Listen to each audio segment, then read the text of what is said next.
Bertemu lagi di channel saya, Nur Syariani. Di sini kali ini saya akan membahas mengenai membuat RPP dan menjelaskan salah satu materi dalam RPP tersebut. Video yang lalu saya menjelaskan mengenai materi bilangan bulat. Di sini saya membuat rencana pelaksanaan pembelajaran atau biasa disebut RPP.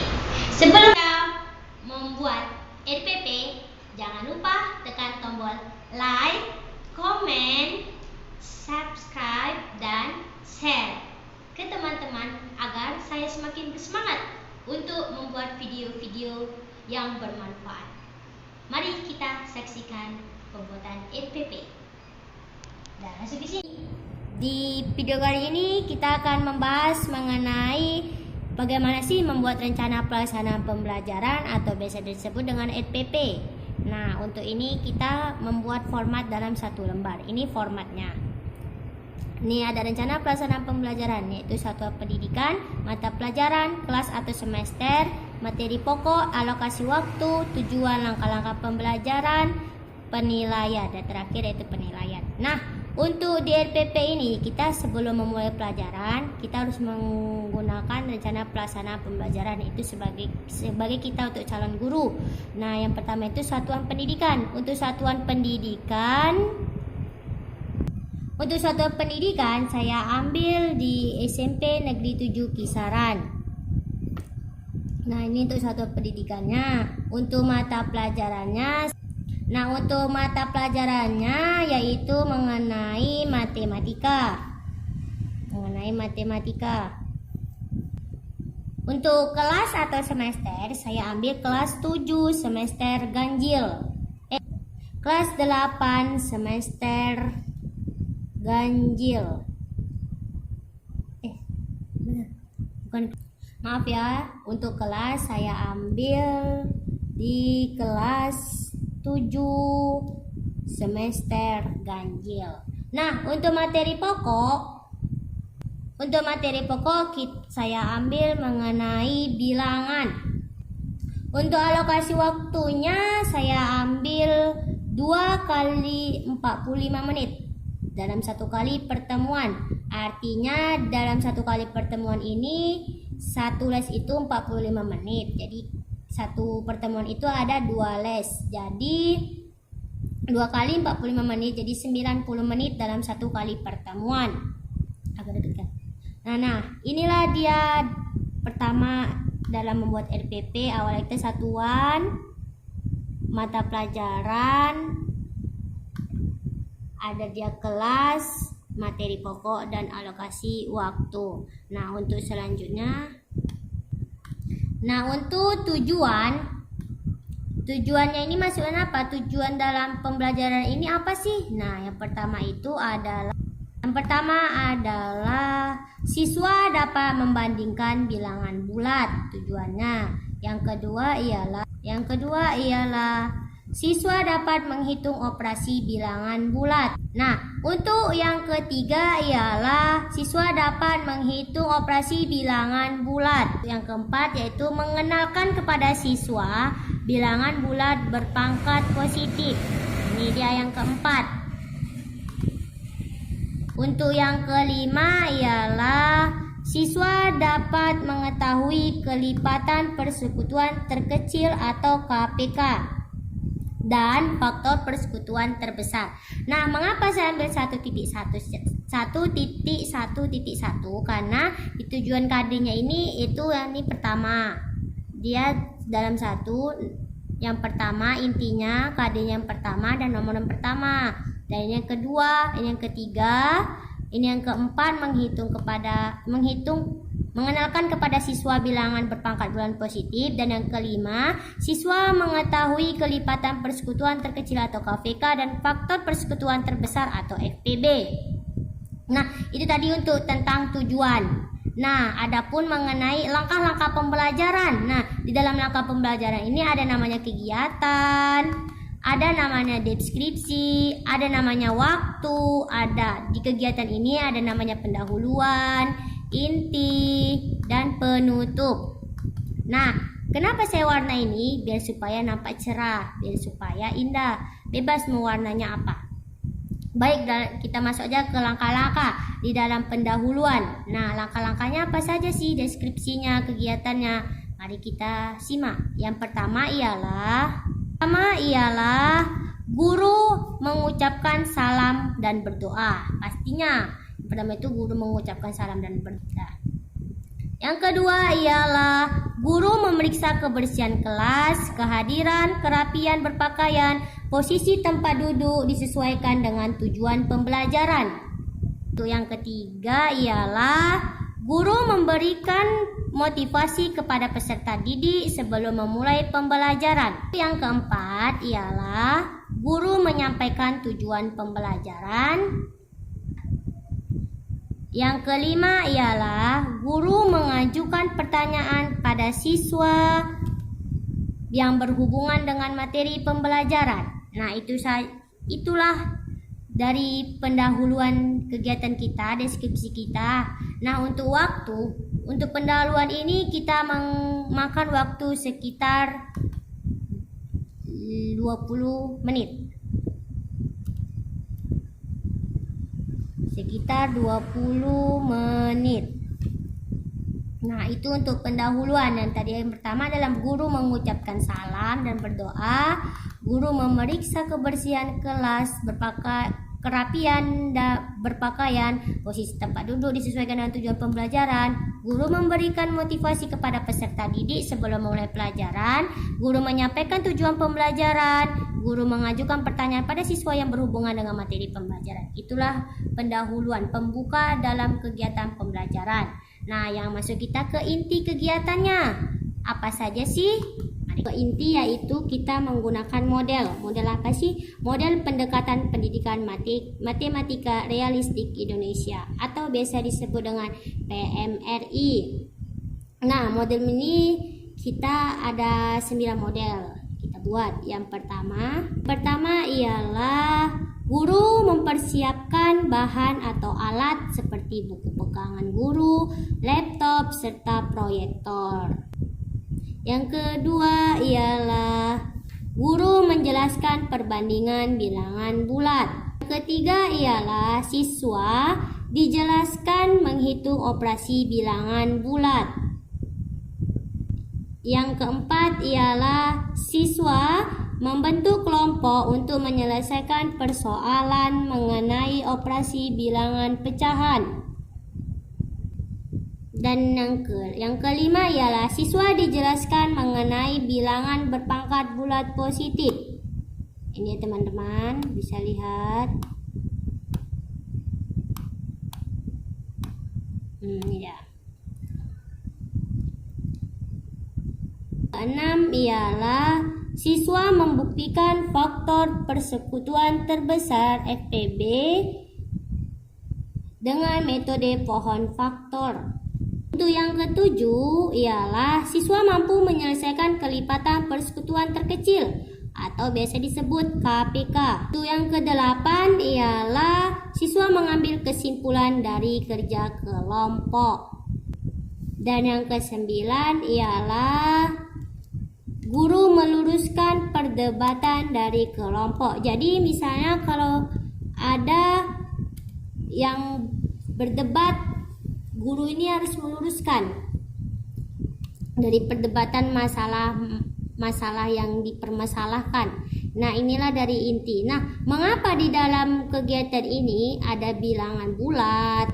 Saya ambil materinya itu bilangan karena ini menurut buku kurikulum 2013 revisi baru. Saya ambil materi ini untuk kelas 7 semester 1 karena terdapat di kurikulum 2013 kelas 7 semester 1. Maka itu di sini materinya itu mengenai bilangan. Nah, banyak sekali bilangannya, ini intinya.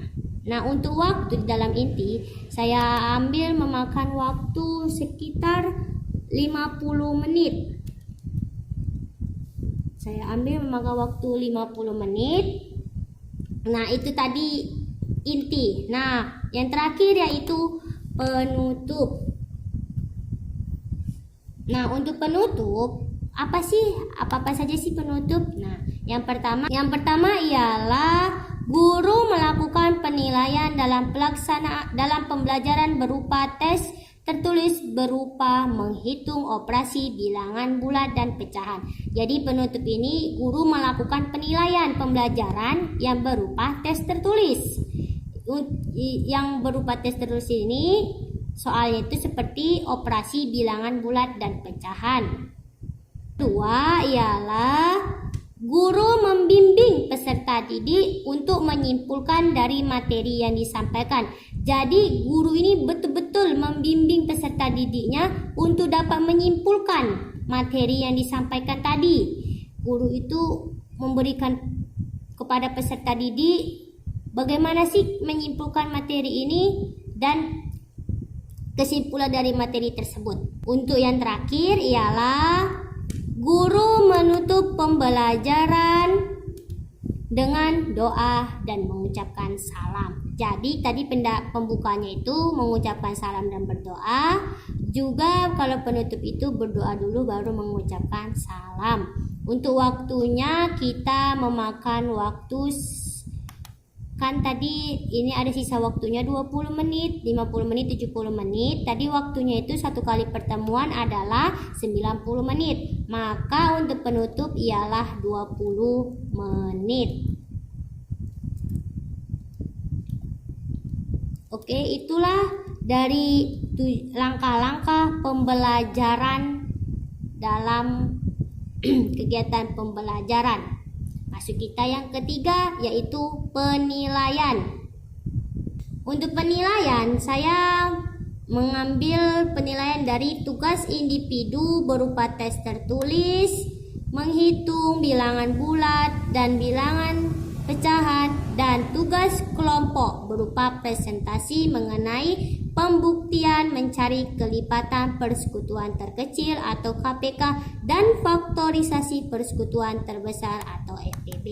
Nah, itulah tadi rencana pembelajaran yang terakhir diketahui. Mengetahuinya itu oleh kepala sekolah, mengetahui oleh kepala sekolah di sini.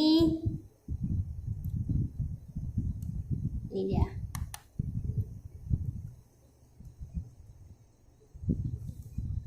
Format yang terakhir yaitu diketahui. Yang mengetahui siapa aja? Yang mengetahui yaitu kepala sekolah. Kepala sekolah.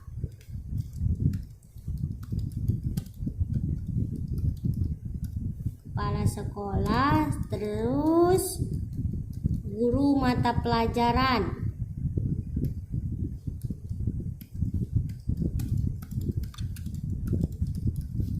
Guru mata pelajaran. Nah, untuk mengetahui ini kita misalkan dari sifulan ya, karena nggak boleh kita mencantumkan nama kalau tanpa seizin. Nah, sifulan dengan N. Setelah itu guru mata pelajaran. Nah, guru mata pelajaran itu misalkan saya sebagai calon guru yaitu Nurul Syahriani. Nah, inilah dari RPP kita pada kelas 7 semester ganjil. Mungkin ini saja dari RPP ini. Selanjutnya saya akan menjelaskan materi dari RPP yang saya buat ini. Silakan simak dan pahami penjelasan materi saya. Saya akan melanjutkan video RPP tadi mengenai penjelasan materi. Di sini saya akan menjelaskan pembahasan satu materi, yaitu mengenai menentukan faktorisasi persekutuan terbesar atau FPB dengan melalui pohon faktor. Nah, kita sudah ketahui faktorisasi persekutuan terbesar adalah faktor yang pangkatnya diambil terkecil. Dia kebalikannya, faktor yang diambil pangkatnya terkecil. Nah, saya ambil contoh misalnya apa? Tentukan FPB dari 16 dan 24 seperti soal di atas ini. Nah, soal di atas ini FPB-nya tentukan FPB dari 16 dan 24. Untuk mencari itu, kita harus membagi dengan bilangan prima. Bilangan prima apa sih? Bilangan prima adalah bilangan yang hanya dapat dibagi hanya dirinya sendiri. Contohnya ini, 2, 3, 5, 7, 11, 19, dan seterusnya. Hanya dapat dibagi diri sendiri 1 dan 2. Itu bilangan prima. Jadi kita harus mencari dulu terlebih dahulu 16. Nah, 16 ini kita harus cari dulu dengan menggunakan pohon faktor seperti ini. Menggunakan pohon faktor yaitu 16. 16 tadi kan dibagi dengan bilangan prima. Dibagi dulu dengan bilangan prima yang terkecil. Misalnya 2 tadi. 2 ini bisa dibagi 16? Bisa. 16 dibagi 2, 8. Nah, 8 ini kita bagikan lagi, kita sederhanakan dengan dibagi dengan bilangan prima. Bagi berapa? Bagi 2. 8 bagi 2 sama dengan 4. Nah, dibagi lagi sampai bisa yang dia tidak bisa dapat dibagi lagi hanya dirinya sendiri. Sampailah dia 2. Jadi 16 ini 2 kali 2 kali 2 kali 2 sama dengan 2 pangkat 4. Jadi 2 itu 2 pangkat 4. Nah, untuk yang 16. Nah, ini kita untuk yang 24. Nah, kalau 24 kita bagi dengan bilangan prima yang terkecil. Sama seperti halnya 16. Bagi 2. 24 dibagi 2 sama dengan 12. 12 dibagi 2 sama dengan 6. 6 dibagi 2 sama dengan 3. Nah, 3 ini tidak bisa dapat dibagi lagi. Stop sampai situ saja. Berarti 2-nya ada berapa? Kita hitung 2-nya ada berapa? 1, 2, 3. Berarti 2-nya ada 3 kali. 2 pangkat 3. Baru tadi yang paling terakhir ada berapa? Ada 3 angkanya. Angka 3. Jadi 2 pangkat 3 dikali 3. Maka dapat di FPB-nya. FPB dari 16 dan 24. Catatan nih, kalau kita untuk mencari FPB adalah faktor yang sama diambil pangkat terkecil. Faktornya sama, tetapi diambil pangkatnya yang terkecil. Tadi 16 dan 24. Jadi 2 pangkat 4 sama 2 pangkat 3 sama-sama 2, tetapi pangkatnya berbeda. Diambil yang mana? Diambil pangkat yang terkecil. Berapa jadinya? 2 pangkat 3. Jadi berapa? 2 pangkat 3 sama dengan 8. FPB-nya 8. Mudah sekali kan untuk mencari FPB dengan menggunakan pohon faktor. Mungkin ini yang dapat saya sampaikan dari pembahasan kita mengenai FPB. Kalau ada salah kata, mohon di kolom komentar jika ada menanggapi ataupun dikritik. Sekali lagi, jangan lupa tekan tombol subscribe, like, comment, and share ke teman-temannya agar saya semakin semangat untuk membuat video-video yang bermanfaat. Burung Irian dari Bengkulu cukup sekian. Thank you. Assalamualaikum warahmatullahi wabarakatuh.